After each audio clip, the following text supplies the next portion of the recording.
Christopher, good help by Dumbuya. Sengun from way deep. Yo guys, what's going on? Today we're going to talk about Alperen Sengun once again and why he is the Turkish unicorn. If you watched any Rocket Summer League games, you definitely noticed our starting center Alperen Sengun eating and feasting on opposing teams. That guy was a menace and someone who very quickly caught the eye of many commentators and is touted as one of the best steals of the 2021 draft.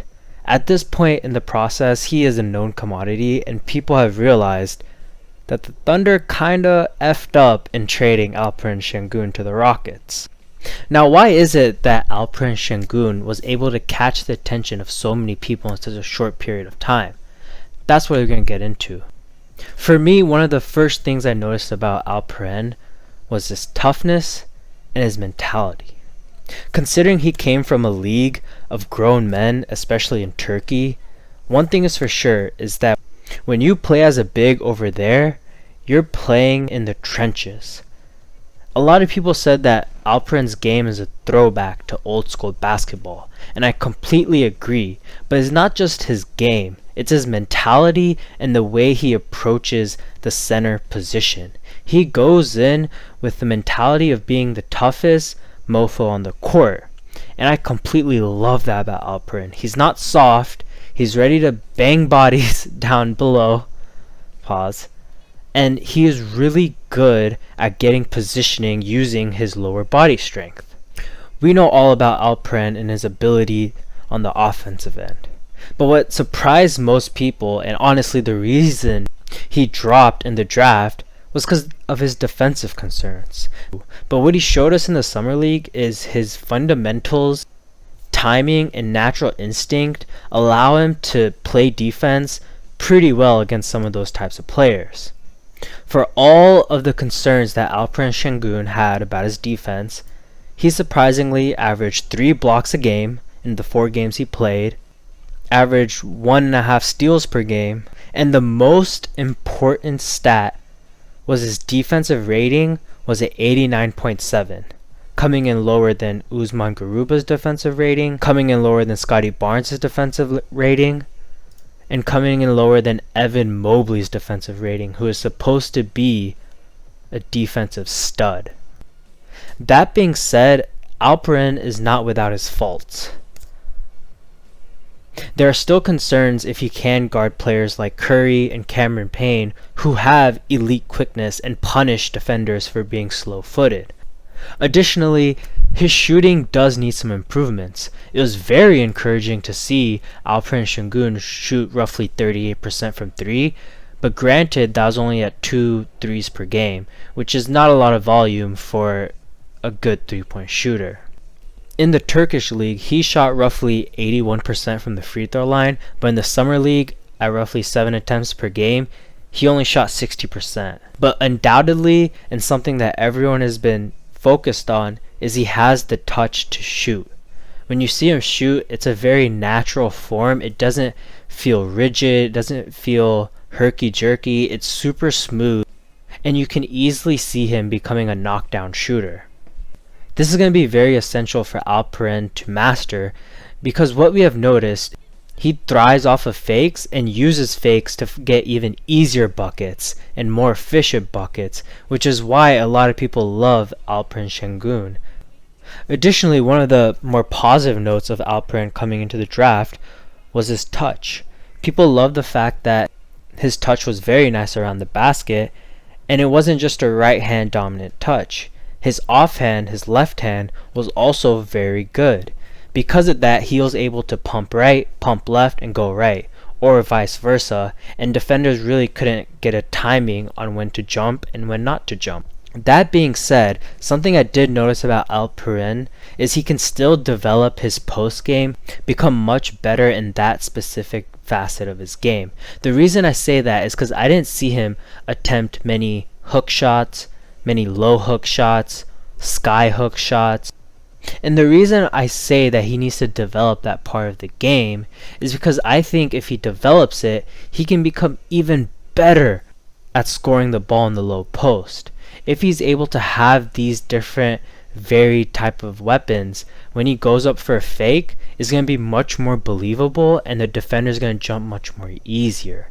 And that's going to allow Alperen to either draw more fouls, which he had an amazing knack for in the Summer League, or do amazing up and unders he was known for in Turkey.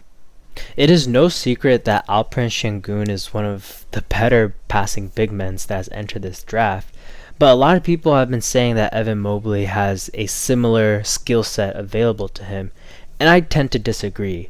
While Alperen's passing is more on the creative, innovative side, look at some of his passes where he nutmegged the defender to get the ball to Jalen Green, where he added a top spin to hit the cutter, which was an assist, or even that outlandish pass where he wasn't even looking and just threw it behind him and almost got another easy bucket for his teammate. In comparison to Evan Mobley, he just makes sound, fundamental passes. Low turnover, low risk, easy bucket. And there's nothing wrong with that. But the reason why I love Alperen Sengun's passing is A, is going to land him on the House of Highlights, and B, it opens a wide array of possibilities for the offense, and especially for really good cutters. The last thing I wanted to talk about was his communication. As you know, he is a foreign player and his English is a work in progress. And for someone who barely speaks a lot of English, playing with teammates who only speak English, it's tough. And communication was definitely an issue at times. You can see when there were times Alperen was kind of lost or confused or didn't really understand what Jalen Green or Josh Christopher wanted from him. Although this is a very minor point, I think as Alperen's English improves, both the understanding and the communication portion of it, I think he as a player and as a member of the Houston Rockets team will improve as well. One of the more advanced stats that determines a player's contribution to the team is the PER rating.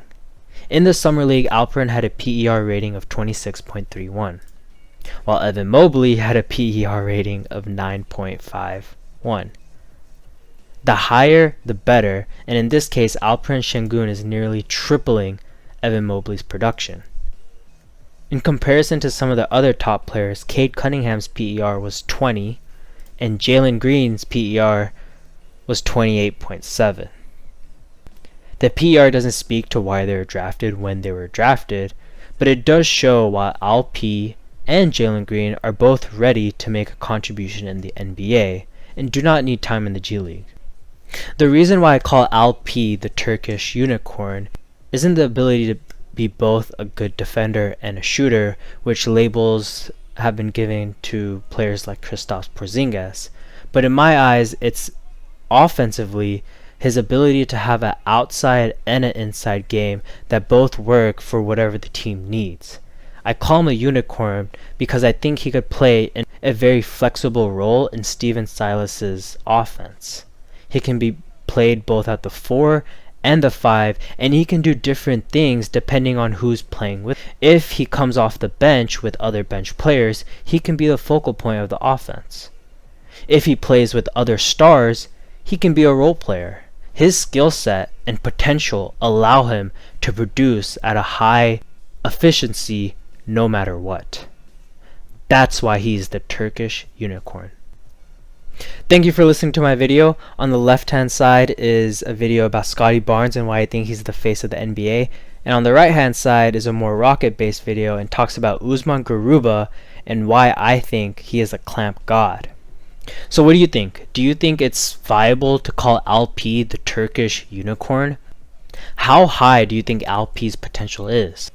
A role player, star, even superstar? Let me know in the comments below. Other than that, like the video and smash the subscribe button. Thank you so much.